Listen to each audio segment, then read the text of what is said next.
आपण पाहत आहात लोकप्रबोधन, सर्वसामान्य जनतेचा हक्काचा न्यूज चॅनल। नामपूर येथील लोकप्रबोधन मराठी न्यूज नेटवर्क महाराष्ट्रचे उपसंपादक वामन शिंदे यांची नॅशनल धोबी महासंघाच्या मीडिया विभागाच्या प्रदेशाध्यक्षपदी निवड।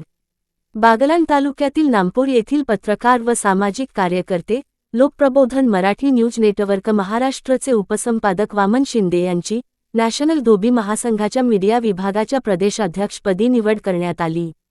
कोरोना काळात त्यांनी अनेक रुग्णांची केलेली सेवा, संतती नसलेल्या एका दिवंगत महिलेच्या अंत्यसंस्काराची जबाबदारी स्वीकारून त्यांनी मुलाचे नाते निभावले होते।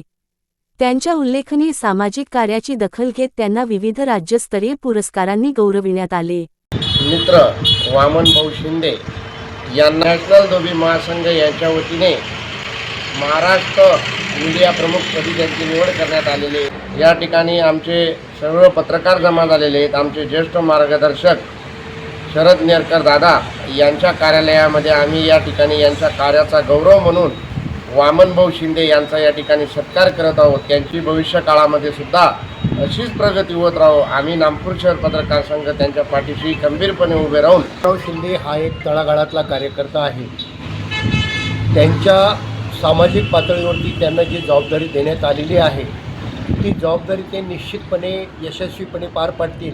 मी वामनरावांना भविष्याच्या दृष्टीने अधिक कार्य सक्षम व्हावं, कृतिशील व्हावं म्हणून मी त्यांना मनपूर्वक शुभेच्छा देतो।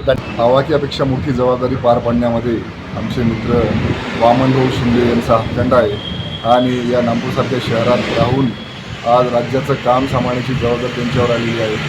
या निवडीबद्दल नामपूर पत्रकार संघाच्या वतीने त्यांचा सत्कार करण्यात आला। यावेळी ज्येष्ठ पत्रकार शरद नेरकर, विनोद पाटील, प्रशांत बैरागी, सतीश कापडणीस तसेच अनेक मान्यवर उपस्थित होते। कार्यक्रमाच्या शेवटी सामाजिक कार्यकर्ते समाधान देवरे यांनी उपस्थितांचे आभार मानले। पाहत रहा आपल्या परिसरातील घडामोडी लोकप्रबोधन मराठी न्यूज नेटवर्क महाराष्ट्रवर।